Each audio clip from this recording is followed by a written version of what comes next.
പ്രഖ്യാപിക്കുകയാണെന്ന് അമീർ.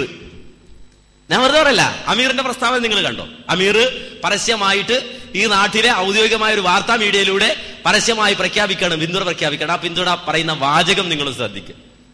ഒരു മുന്നണി ആഗോള സാമ്രാജ്യത്വ ശക്തിയെ പൂവിട്ട് പൂജിക്കുകയും അവരെ പരവതാനി വരിച്ച് സ്വീകരിക്കുകയും അവർക്ക് ബൊക്കെ നൽകി ആദരിക്കുകയും ചെയ്യുന്ന ഒരു മുന്നണിയാണ്. മറ്റേ മുന്നണി സാമ്രാജ്യത്വ ശക്തിയോടും അതിന് നേതൃത്വം നൽകുന്ന ബുഷിനോടും ഗോ ബാക്ക് എന്ന് പറയാൻ ധൈര്യം കാണിക്കുകയും ഇറാൻ വോട്ട് ഉൾപ്പെടെയുള്ള നമ്മുടെ സ്വയം നിർണയാവകാശത്തെ പണയം വെക്കുന്ന സംരംഭങ്ങളെ എതിർക്കുകയും ചെയ്യുന്ന ഒരു മുന്നണിയാണ്. കാരണം സാമ്രാജ്യത്വ ശക്തിയുടെ ലക്ഷ്യം ഓരോ ഗ്രാമവുമാണ്, ഓരോ പട്ടണവുമാണ്, ഓരോ ജില്ലയുമാണ്, ഓരോ സംസ്ഥാനവുമാണ്, ഓരോ രാജ്യവും. സഹോദരങ്ങളെ, അപ്പൊ കണ്ടോ, സാമ്രാജ്യത്വത്തിന് നിലകൊള്ളുന്നവരാണ് ആര്? LDF. ആയിക്കോട്ടെ, നമുക്ക് കുഴപ്പമൊന്നുമില്ല കേട്ടോ. ഇനിയിപ്പോ അതാ പ്രശ്നം. അമേരിക്കക്കെതിരെ പറയുന്നുണ്ടോ? കണ്ടോ കണ്ടോ കണ്ടോ, നമുക്കെന്താ അമേരിക്ക? ഇനി അമേരിക്കക്കെതിരെ ഏത് തരത്തിൽ ഇവര് എന്തൊക്കെ ചെയ്തു എന്ന് പറഞ്ഞാൽ നമുക്കെന്തിനാണ് വിഷമോ? നിങ്ങളെ ചെയ്യാവുന്നൊക്കെ ചെയ്ത് ഞങ്ങളാലാവുന്ന ഞങ്ങൾ സഹായിച്ചരാ. മനസ്സിലായില്ലേ? ഞങ്ങൾക്ക് അതിലൊന്നും ഒരു വിഷമില്ല. പിന്നെ സാമ്രാജ്യത്വത്തിനെതിരെ നിലകൊള്ളുന്നു എന്നതുകൊണ്ടാണ് LDFനെ പിന്തുണയ്ക്ക് നിങ്ങൾ പറഞ്ഞു. ആയിക്കോട്ടെ, 2 മാസം മുമ്പ് പറഞ്ഞെന്താ? അതാ പ്രശ്നം. 2 മാസം മുമ്പ് ജമാഅത്തെ ഇസ്ലാമി പറയാം, ഈ പറഞ്ഞതിന് 2 മാസം മുമ്പ് പറയാണ് ഇവിടെ സാമ്രാജ്യത്വത്തിന്റെ മൊത്തം കുത്തക ഏറ്റെടുത്തവരാണ്. സുബ്ഹാനല്ലാഹ്, ഇതെന്താ 2 മാസം കഴിഞ്ഞ പറയൂ? 2 മാസത്തിന് മുമ്പ് എറണാകുളത്ത് വെച്ചാ പറഞ്ഞത്. ആരാ പറഞ്ഞത്? ചെറിയാളെന്നല്ല, സോൾഡാറ്റിയുടെ ഔദ്യോഗികപ്പെട്ട ഹമീദ് വാണിയമ്പലം എന്ന് പറയുന്ന വലിയ ആളാ പറഞ്ഞത്. മനസ്സിലായില്ലേ? ഹമീദ് വാണിയമ്പലം എന്ന് പറയുന്ന ആളാ പറഞ്ഞത്. എന്ത്? ഇവിടെ ഈ രാജ്യത്ത് സാമ്രാജ്യത്വത്തിന്റെ മൊത്തം കുത്തക അവകാശപ്പെട്ടുകൊണ്ട് നിലനിൽക്കാൻ യോഗ്യതയുള്ള പ്രസ്ഥാനം ഉണ്ടെങ്കിൽ അത് LDFകാരാണ് എന്ന് മാത്രമല്ല, തെളിവടക്കം പറഞ്ഞു. എന്താ തെളിവ്? സോളിഡാരിറ്റി കൊക്കക്കോളക്കെതിരെ പ്ലാച്ചുമടയിൽ സമരം നടത്തി. നോക്കുമ്പോ സമരപ്പന്തലിൽ CPM കരക്കുണ്ട്. അങ്ങനെ സമരം ചെയ്തുകൊണ്ടിരിക്കുമ്പോ അങ്ങ് പശ്ചിമ ബംഗാളിൽ LDF സർക്കാർ 5 കോള കമ്പനിക്ക് അവാർഡ് കൊടുക്കുന്നതായിട്ടാണ് കേട്ടത്. ഒന്ന്, എന്തിനാ പറഞ്ഞത്? സാമ്രാജ്യത്വത്തിനെ കെട്ടിപ്പിടിക്കുന്നവരാണ് കമ്മ്യൂണിസ്റ്റുകൾ അല്ലെങ്കിൽ LDFകാര് എന്നതിന് തെളിവായിട്ട് ഹമീദ് വാണിയമ്പലം പറയാ. രണ്ടാമതായിക്കൊണ്ട് കരിമണൽ ഖനനം ആലപ്പുഴയിൽ നടന്നപ്പോ ഇതാ കരിമണൽ ഖനനത്തിനെതിരെ സോൾഡാരിറ്റി കുട്ടികൾ വളരെ ശക്തമായി സമരം ചെയ്തുകൊണ്ടിരിക്കുമ്പോ അവിടെയുണ്ടാറ് CPAക്കാരും CPMകാരൊക്കെ അവിടെയുണ്ട്. പക്ഷേ അവരുടെ വികസന കോൺഗ്രസ്, ആരുടെ? LDFകാരുടെ വികസന കോൺഗ്രസ് ആലപ്പുഴയിൽ വെച്ചുകൊണ്ട് തന്നെ നടക്കുമ്പോൾ അത് സ്പോൺസർ ചെയ്തത് കരിമണൽ ഖനന കമ്പനിയാണെന്ന് പിന്നെയാണ് ഞങ്ങൾ അറിഞ്ഞത്. 2, ഇങ്ങനെ എണ്ണി തെളിവ് പറയാം. എന്തിനാ തെളിവ്? ഈ പറയുന്ന CPIക്കാരൻ അല്ലെങ്കിൽ CPMകാരൻ LDFകാരൻ സാമ്രാജ്യത്വത്തിന്റെ മൊത്തം വാഹകനാണ് എന്ന് തെളിയിക്കാൻ തെളിവ് ധരിച്ചുകൊണ്ട് ഹമീദ് വാണിയമ്പലം 2 മാസം മുമ്പ് ഭാഗം നിങ്ങളത് കേട്ടു. ഞാൻ സൂചിപ്പിക്കുന്നത് ഇവിടെയാണ് സോളിഡാരിറ്റി നിലവിലുള്ള ഭ്രാന്തമായ പദ്ധതികൾക്കെതിരെ ശബ്ദിക്കുമ്പോ പാവപ്പെട്ടവന്റെ ആവശ്യങ്ങളെ മുൻനിർത്തിക്കൊണ്ടുള്ള പോരാട്ടമാണ് യഥാർത്ഥ സോളിഡാരിറ്റി ഇവിടെ നിർവഹിച്ചുകൊണ്ടിരിക്കുന്നത്. അതേ സന്ദർഭത്തിൽ ഞങ്ങൾ പറയുന്നു, ഞങ്ങൾക്കൊരു വിശ്വാസവുമില്ല ഇപ്പോഴുള്ള ഭ്രാന്തമായ വികസന പദ്ധതികളിൽ നിന്നും മാറ്റം വരുന്ന കേരളത്തിന്റെ അജണ്ടകളിൽ ഒരു പുരോഗതി ഭരണമാറ്റത്തിലൂടെ സംഭവിക്കുമെന്ന് വിശ്വസിക്കുവാൻ മാത്രം വിവരദോഷികളല്ല ഞങ്ങൾ. തീർച്ചയായിട്ടും LDFന്റെ നിലപാടുകൾ ഇവിടെ വിചാരണ ചെയ്യപ്പെട്ടുകൊണ്ടിരിക്കുകയാണ്. UDFൽ നിന്ന് വ്യത്യസ്തമായ ഒരു നിലപാട് സമൂഹത്തിന്റെ മുമ്പിൽ സമർപ്പിക്കുവാൻ യഥാർത്ഥത്തിൽ ഇന്നേ വരെ LDFന് സാധിച്ചിട്ടില്ല എന്ന് നമുക്ക് മനസ്സിലാക്കുവാൻ സാധിക്കുന്നു. എങ്ങോട്ടാണ് ഇവർ പോയിക്കൊണ്ടിരിക്കുന്നത്? കമ്മ്യൂണിസ്റ്റ് മാർക്സിസത്തിൽ നിന്ന് പിണറായിസത്തിലേക്ക് സഞ്ചരിച്ചു കൊണ്ടിരിക്കുന്നത് നേർക്കുനേരെ CPMലൂടെ നമ്മൾ ഇന്ന് അനുഭവപ്പെട്ടുകൊണ്ടിരിക്കുകയാണ്. അവർ സാമ്രാജ്യത്തിനെതിരാണത്രേ, മുതലാളിത്തത്തിനെതിരാണത്രേ. സോളിഡാരിറ്റി രംഗത്ത് വന്ന സന്ദർഭത്തിൽ അവർ പറഞ്ഞു, യഥാർത്ഥത്തിൽ ഇറാഖിലും അഫ്ഗാനിലും ഒക്കെ ബോംബ് വീണപ്പോ, മിസൈൽ പോയി വീണപ്പോഴല്ലേ നിങ്ങൾക്ക് സാമ്രാജ്യത്വ വിരുദ്ധമായ ഒരു തലം തന്നെ ഉണ്ടാകുന്നത്, വീക്ഷണം ഉണ്ടാകുന്നത്? നിങ്ങളുടെ ആദർശത്തിൽ സാമ്രാജ്യത്വ വിരുദ്ധമായ ഉള്ളടക്കമില്ലല്ലോ എന്ന് പറഞ്ഞവർ ആക്ഷേപം ഉയർത്തുകയുണ്ടായി. നമുക്കവരോട് പറയാനുള്ളത്, സാമ്രാജ്യത്വത്തിനെതിരെ നിൽക്കുവാനുള്ള ഈ ഉള്ളടക്കം നിങ്ങളുടെ കൈവശമാണോ ഉള്ളത്?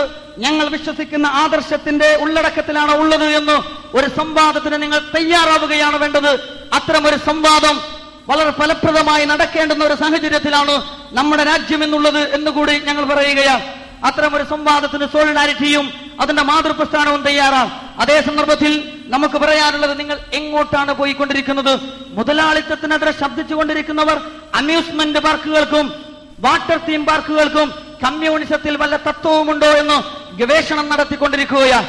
ADB വായ്പക്കെതിരെ ശക്തമായ അക്രമാസക്തമായ സമരം നടത്തിയവർ ADB വായ്പ ഏറ്റുവാങ്ങിയതിനു ശേഷം 5 കോർപ്പറേഷൻ കൈ കിട്ടിയപ്പോ 5 കോർപ്പറേഷനിലൂടെയും ഇത് ഏറ്റുവാങ്ങിയതിനു ശേഷം അത് ആ ഏറ്റുവാങ്ങിയതിനെ ന്യായീകരിക്കുവാൻ പുതിയ തത്വങ്ങളെ നിർമ്മിച്ചെടുക്കാൻ വേണ്ടി ശ്രമിക്കുകയാണ്.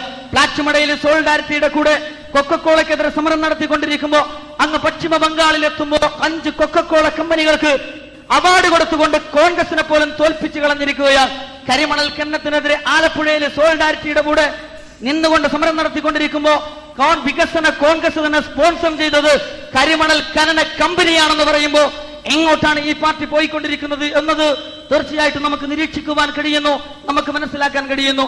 അവസാനം പെൺവാണിഭ കേസ് കേരളത്തിൽ ഇരു മുന്നണികളും കൂടി എങ്ങനെയാണ് ഒതുക്കി തീർത്തത്, അതേപോലെ തന്നെ ഇവിടെ ലൗലിൻ ഇതാ ഒതുക്കി തീർക്കുവാൻ പോവുകയാണ്.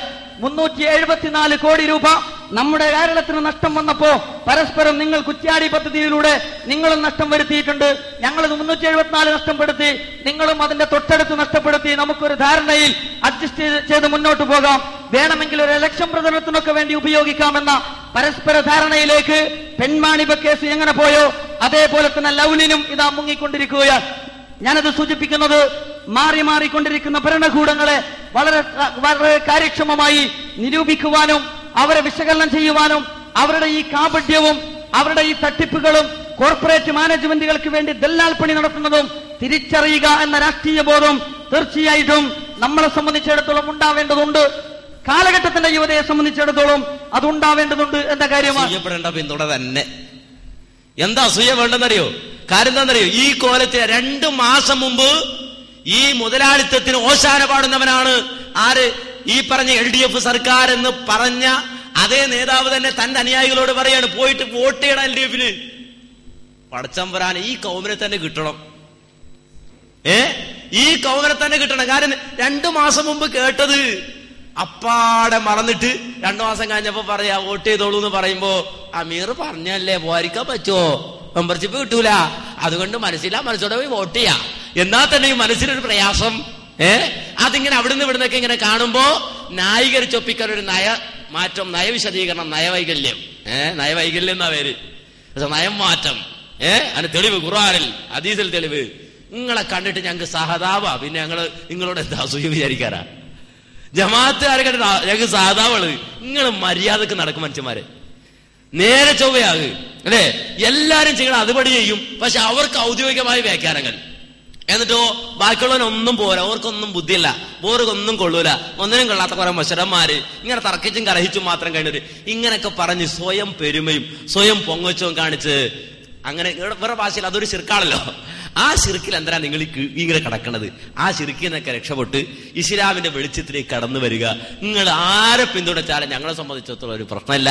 നിങ്ങൾ വോട്ട് ചെയ്യാൻ തയ്യാറായതിന് ഞങ്ങളെ സംബന്ധിച്ച് സന്തോഷമുള്ള കാര്യമാണ്. ഇനി നിങ്ങൾ ചെയ്യേണ്ട ഒരു കാര്യമുണ്ട്, ഞങ്ങൾ ബാക്കിയുള്ളവരുടെ വോട്ട് കൂടി നിങ്ങളൊന്ന് അംഗീകരിച്ചു തരണം. നിങ്ങളുടെ വോട്ട് ചേരയും ബാക്കിയുള്ളവരുടെ ആകേക്ഷയും ആ നയം കൂടെ ഒന്ന് മാറ്റിയിട്ട് എല്ലാവരുടെ വോട്ടും ഈ മുസ്ലിം ഉമ്മത്തിന്റെ ഉന്നതിക്കാണ്, ഔന്നത്യത്തിനാണ്. ഓരോ മുസ്ലിമും വോട്ട് ചെയ്യുന്നത് മുസ്ലിം സമൂഹത്തിന്റെ ഉന്നതിക്കും ഔന്നത്യത്തിനും വേണ്ടിയാണ് എന്നൊരു ചിന്താഗതി, ആ ഒരു മാനസികമായ അല്ലെങ്കിൽ മാനുഷികമായി മറ്റൊരാൾക്ക് നൽകേണ്ട ആ സ്ഥാനമെങ്കിലും ഒന്ന് നൽകാൻ ജമാഅത്തുകാരൻ തയ്യാറാകണമെന്ന ഒരു ഉപദേശം മാത്രമാണ് ജമാഅത്തുകാരോട് ഞങ്ങൾക്ക് പറയാനുള്ളത് എന്നാണ് വളരെ സംക്ഷിപ്തമായി ആ വിഷയം